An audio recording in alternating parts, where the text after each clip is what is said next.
Hello everyone, কেমন আছো সবাই? আশা করি ভালো আছো। আমিও খুব ভালো আছি। চলে এলাম আরও একটা নতুন ভিডিও নিয়ে। আর আজ ভিডিওটা ভয়েস দিচ্ছি, প্রায় 1 মাস হলো কোনো ভিডিও ছাড়িনি। আজকের ভিডিও শুরু থেকে শেষ পর্যন্ত যে হ্যাপিনেসটা, সেটার কোনো ভাগ হবে না। শুধু ভিডিওটা দেখতে থাকো। হোটেল থেকে পেরিয়ে বাড়ি যাওয়ার উদ্দেশ্যে রওনা দিলাম।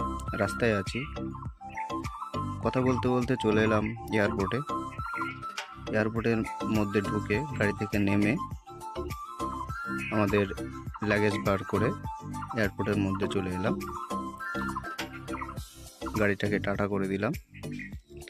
আর এয়ারপোর্টের মধ্যে পরিবেশটা দেখো কতটা সুন্দর। আমার ঠান্ডায় গলা বসে গেছে বলে ঠিকভাবে ভয়েস দিতে পারছি না, একটু মানিয়ে নিও। আর এয়ারপোর্টের মধ্যে ঢুকে একটু স্টাইল দেবো না, তাই কখনো হয়? বাড়ি যাচ্ছি, বাড়ি যাওয়ার যে আনন্দ, সে আনন্দর যে কতটা, যারা বাইরে কাজ করে, বাইরে থাকে, তারাই বলতে পারবে একমাত্র। তো কথা বলতে বলতে আমাদের ডেস্টিনেশন থেকে বাস চলে এলো।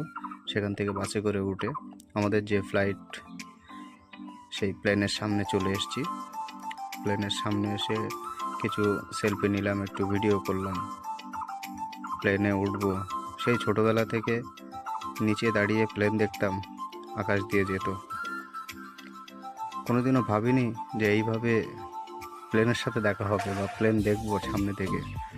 কথা বলতে বলতে আমাদের প্লেন টেক অফ করলো। টেক অফ করার সাথে সাথে আমরা মহাশূন্যে উঠে গেলাম। নিচের থেকে মানে প্লেনের ভেতর থেকে বাইরের দৃশ্যটা অসাধারণ। আর বিকালের পরিবেশটা যে এত সুন্দর লাগছিল, আমার ফোনটা তো অতটা ভালো না, এই জন্যে ভালোভাবে ক্যাপচার করতে পারিনি। তারপর কথা বলতে বলতে চলে এলাম কলকাতা এয়ারপোর্ট। এয়ারপোর্ট থেকে নেমে, মানে প্লেন থেকে নেমে এয়ারপোর্টের বাইরে এসে আমাদের লাগেজটাকে সংগ্রহ করে নিলাম। লাগেজ নিয়ে ডান দিকে মেট্রো স্টেশন, ডাইরেক্ট মেট্রো স্টেশনে চলে এলাম। তারপর মেট্রোতে উঠে চলে এলাম দমদম। দমদম থেকে বাড়ি চলে গেলাম।